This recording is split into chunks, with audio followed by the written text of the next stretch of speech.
নমস্কার বন্ধুরা, তিয়াশাস রেসিপিতে সকলকে স্বাগত জানাই। আজ আমি আপনাদের সঙ্গে শেয়ার করব মিষ্টি দইয়ের রেসিপি।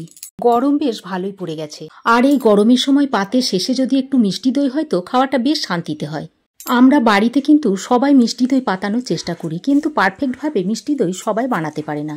বাড়িতে যাতে পারফেক্টভাবে দোকানের মতো মিষ্টি দই বানিয়ে নিতে পারেন, তারই একটা সহজ রেসিপি আমি আপনাদের দেখাবো।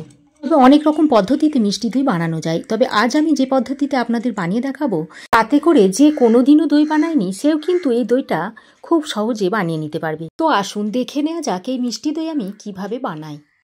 মিষ্টি দই বানানোর জন্য এখানে একটা কড়াইয়ের মধ্যে প্রথমে আমি সামান্য একটু জল দিয়ে দিচ্ছি। তারপর এখানে আমি নিয়েছি 1 লিটার দুধ। এবার এই 1 লিটার দুধটা আমি কড়াইয়ের মধ্যে দিয়ে দিচ্ছি। প্রথমে জল দেওয়ার কারণে দুধটা তলায় লেগে যাবে না। এখন গ্যাসের ফ্লেম অন করে কড়াইটা আমি গ্যাসে বসিয়ে দিচ্ছি। তারপর অনবরত নেড়ে চেড়ে দুধটাকে একটু ঘন করে নিতে হবে। 1 লিটার দুধকে আমি 750 ml করে নেব। দুধটাকে জাল করার সময় এইভাবে অনবরত নেড়ে চেড়ে যেতে হবে, তা না হলে দুধটা নিচে লেগে যেতে পারে। দুধটা দেখুন ফুটতে শুরু করেছে, আর দুধটাকে এইভাবে অনবরত নেড়ে চেড়ে যেতে হবে। আর খেয়াল রাখতে হবে যেন দুধের উপরে সর না জমে। দুধের উপরে সর জমতে দিলে কিন্তু হবে না। এদিকে দুধটা জাল হতে থাক, আর ততক্ষণে আমি এখানে একটা ছাঁকনার মধ্যে এই 2 টেবিল চামচ মতো টক দই নিয়ে নিচ্ছি। আর এইভাবে ছাঁকনাতে আধ ঘন্টা এইভাবে রেখে দিতে হবে। এর ফলে দই থেকে যে এক্সট্রা জল আছে সেটা বেরিয়ে যাবে। এখানে আমি দইটা বসানোর জন্য টক দই নিচ্ছি। এটাকে বলে দই বীজ। এই টক দইটা দিয়ে আমি দইটা পাতিয়ে নেব। তার জন্য দেখুন দুধ খুব ভালোভাবে ফুটে গেছে। দেখুন দুধটা প্রায় অনেকটাই ঘন হয়ে এসেছে। এইভাবে জাল করতে করতে দুধের মধ্যে যে জলটা আছে সেই জলটাকে পুরোটাই মেরে দিতে হবে। দুধের মধ্যে যদি জল থাকে তাহলে দইটা কিন্তু ভালোভাবে জমবে না, তাহলে দইয়ের মধ্যে থেকে জল কাটতে শুরু করবে। আর দুধ যদি ঘন হয় তাহলে দইটা খুব ভালোভাবে জমবে, এটা কিন্তু খেয়াল রাখবেন। দুধ খুব ভালোভাবে ফুটে এলে এবার আমি এখানে চিনি মিশিয়ে নেব। যেহেতু মিষ্টি দই তাই আমি এর মধ্যে চিনি অ্যাড করব। এখানে আমি 100 গ্রাম মতো চিনি নিয়েছি, তবে মিষ্টিটা আপনারা আপনাদের পছন্দ অনুযায়ী দিয়ে নেবেন। চিনিটা দিয়ে আবারও দুধের সঙ্গে ভালো করে মিশিয়ে নিতে হবে। চিনিটা দেওয়ার পর চিনিটাকে দিয়েও দুধের সঙ্গে বেশ ভালোভাবে ফুটিয়ে নিতে হবে। চিনি দেওয়ার পর চিনি থেকেও বেশ খানিকটা জল ছাড়তে শুরু করবে। সেই কারণে চিনিটা দেওয়ার পর আমরা আরও 4-5 মিনিট ভালোভাবে দুধের সঙ্গে ফুটিয়ে নেব। মিষ্টি দই যেহেতু একটু লালচে কালারের হয়, তাই আমি এখানে একটা চিনির ক্যারামেল তৈরি করে নেব। গ্যাসের অন্য বার্নারে একটা কড়াইয়ে নিয়ে নিচ্ছি বেশ খানিকটা চিনি। এই 2 টেবিল চামচ মতো চিনি নিয়েছি।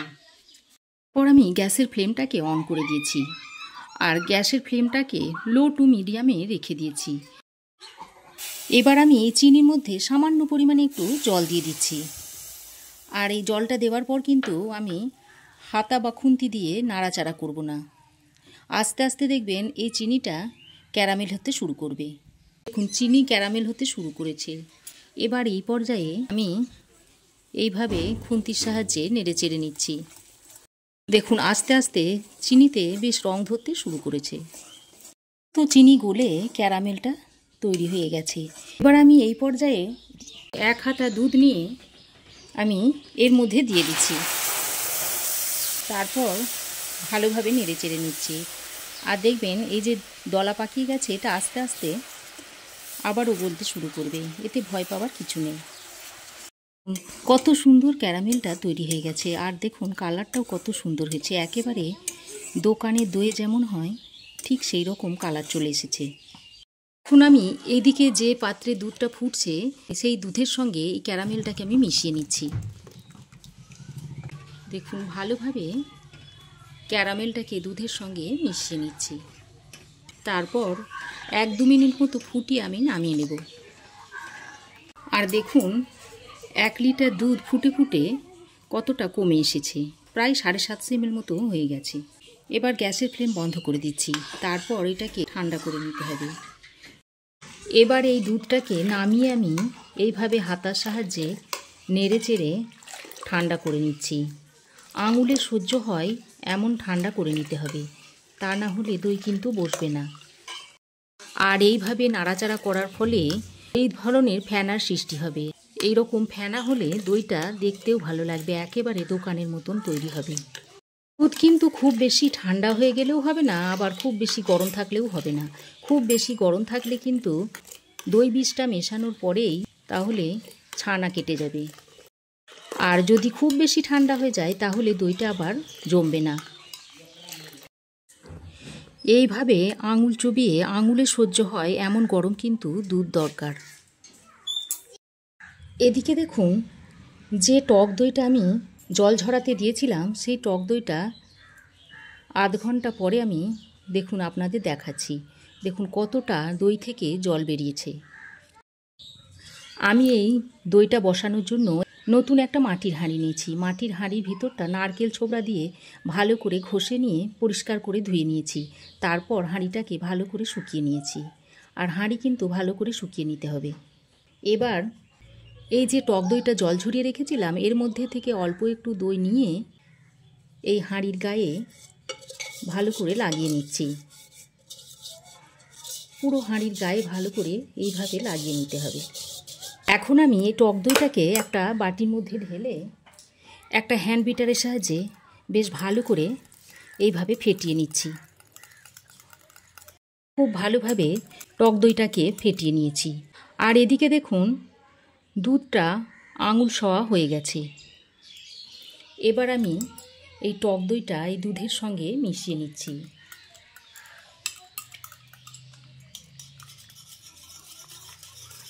দুধের সঙ্গে ভালো করে এইভাবে মিশিয়ে নিচ্ছি। দেখুন এইভাবে হ্যান্ড বিটারের সাহায্যে একটু এরকম ফেটিয়ে নিচ্ছি, তাহলে দেখবেন উপরে একটা ফেনার সৃষ্টি হবে। আর এই ফেনাটার জন্য কিন্তু দইটা দেখতে খুব ভালো লাগবে, দোকানের কেনা দইয়ের মতো মনে হবে। খুব ভালোভাবে দইটাকে আমি দুধের সঙ্গে মিশিয়ে নিয়েছি।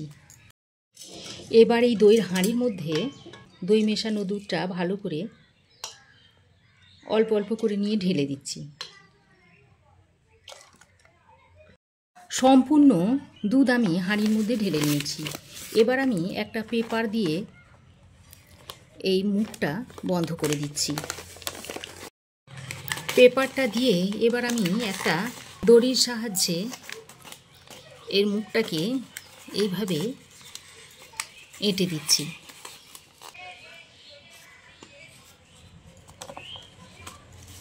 এবার আমি এই দইটা বসানোর জন্য এরকম একটা বড় হাঁড়ি নিয়েছি, আর হাঁড়িটা হালকা একটু গরম করে নিয়েছি। এখন এর ভিতরে একটা তোয়ালে এইভাবে দিয়ে দিচ্ছি। তারপর এই দইয়ের হাঁড়িটা এর ভিতরে বসিয়ে দিচ্ছি। এবার তোয়ালেটা এইভাবে চাপা দিয়ে দিচ্ছি।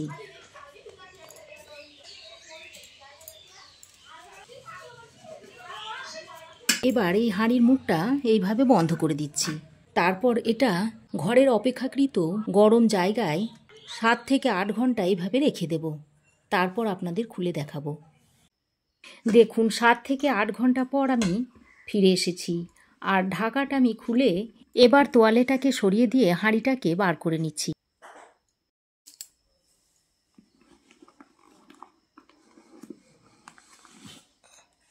দেখুন 7-8 ঘন্টা জায়গায় রেখে দেওয়ার পর দইটা কত সুন্দর জমে গেছে। আর দেখুন একেবারে দোকানের মতো দেখতে হয়েছে। আর দেখুন একটুও কিন্তু জল কাটছে না। কি বন্ধুরা, একেবারে দোকানের মতো দেখতে হয়েছে তো?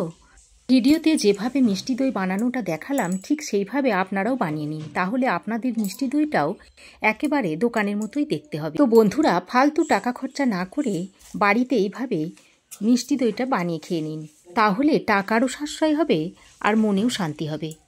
রেসিপি কেমন লাগলো অবশ্যই কমেন্ট করে জানাবেন। ভালো লাগলে একটা লাইক ও শেয়ার করবেন। পাশে থাকা বেল আইকনটা অবশ্যই প্রেস করবেন। আর আমার চ্যানেলে নতুন বন্ধু হয়ে থাকলে প্লিজ চ্যানেলটা সাবস্ক্রাইব করার অনুরোধ রইল। আজ এ পর্যন্তই। আবার দেখা হবে নতুন কোনো রেসিপি নিয়ে নেক্সট এপিসোডে। এ পর্যন্ত ভালো থাকবেন, সুস্থ থাকবেন। ধন্যবাদ।